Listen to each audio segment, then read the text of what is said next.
Another week, another two tragedies hitting the seas. I keep repeating myself. This is a trend no one cares for. And Royal Caribbean just debuted a beauty in Europe. That and more on today's show. Let's dive into it. Pack your bags, let's go to a place where the sunshine glows. Feel the breeze, we're free. Another week, another two tragedies. It's becoming a weird trend. It's an awful trend that's happening on cruise ships, and we are not here for it. We are not here for this trend. This weekend, a crew member was found to be overboard just after midnight on the Norwegian breakaway. The Norwegian breakaway found out that there was a member overboard. They stopped. They circled around for several hours, called in the Coast Guard. The Coast Guard continued its search, but unfortunately, they have not found the crew member, and he is presumed that he was taken by the sea. The breakaway, it's a beautiful ship. Been on the breakaway. Was lucky enough to be on the breakaway for a New Year's cruise for my wife a couple of years ago. Crew members were great, but you never know what they're suffering from. They have long hours, long days. They work long contracts, 6-9 months at a time. They don't see their family, so you don't ever know what can bring someone to a breaking point. It's a pretty tough industry to work in, and this is a trend that's pretty crazy. Last year alone, there were only 11 instances on cruise ships that someone went overboard. Oscar, Oscar, Oscar. It's one of the worst things you can hear when you're actually sailing on a cruise ship overhead on the intercom. That means that someone has gone overboard. And unfortunately, so far this year, this was the fifth. And there's actually another one that we're going to talk about, which was the sixth instance this year alone. And we're not even halfway through the year.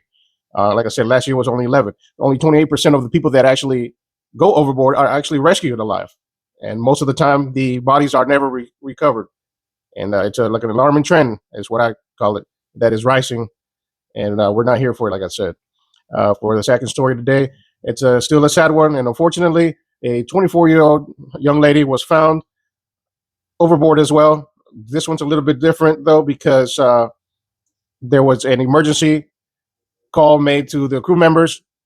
Overheard, they were reported Oscar, Oscar alarm again. But overheard, they were heard saying that there was a medical emergency on deck 5, so she didn't completely get into the water. There are conflicting stories. One of them said that she was on her balcony and landed on deck 5. There was a lady that was actually on the ship. Her name is Kelly from the Ventura Medical Examiner. She said that she was on the Serenity deck number 19, and that she was found on deck 5. Pretty tragic. There's, like I said, conflicting stories. I'm sure we'll find out more. But most of the time, we will never hear back again from these stories. If we do hear something, we'll bring that back to you. Investigators boarded the ship in Catalina Island as she was a little bit late, obviously, due to the tragedy on board. And she continued to Mexico on her 7-day trip. It's an alarming trend. I just don't know what to say. It's pretty weird that this is happening. I reported it last week. If you watch our channel, you saw that we reported on one as well. It's an alarming trend. But it happens. No one knows why, and hopefully it stops soon.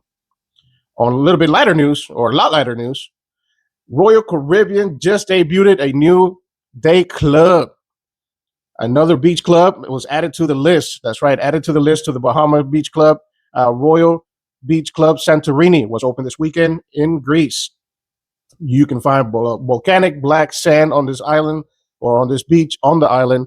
And you get quite a few perks for this. This is considered more of a tour/excursion, as they do give you a couple of things on this one.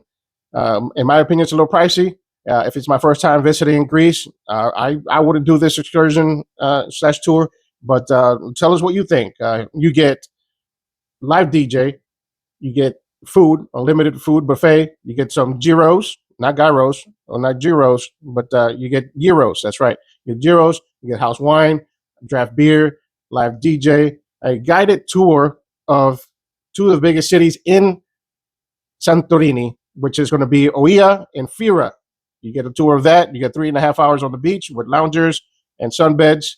And for the very low price of $284 for an adult and $199 for a child, you get all this in one day. I don't know if it's worth it or not, but Royal Caribbean is upping up their game. As you know, they just opened the one in Bahamas a couple of months ago, 4 months ago. They opened the ones in Bahamas. The one in Cozumel is due to open later this year or this summer. And next year, they're actually opening another one that's going to be called La Lipa, or La Lepa. I'm not sure how they pronounce it in Australia, but that one's going to be open right off the coast of Australia. That one does look a little more interesting and beautiful. The water looks amazing in there. Um, would you try it? Would you try the new Royal Caribbean Beach Club, or have you tried the one in the Bahamas yet? Let us know below how it is. I think uh, it might be worth it, depending on how your partying style is, or if you just want to relax on the beach. There's no need for the Royal Beach Club, right? So, if you like our content and you like the way we bring you our news, please consider subscribing, liking, and we'll bring you more cruise news, cruise tips, and cruise savings. Yes, we are new, but we're working on being experts for you guys. We will see you on the big deck.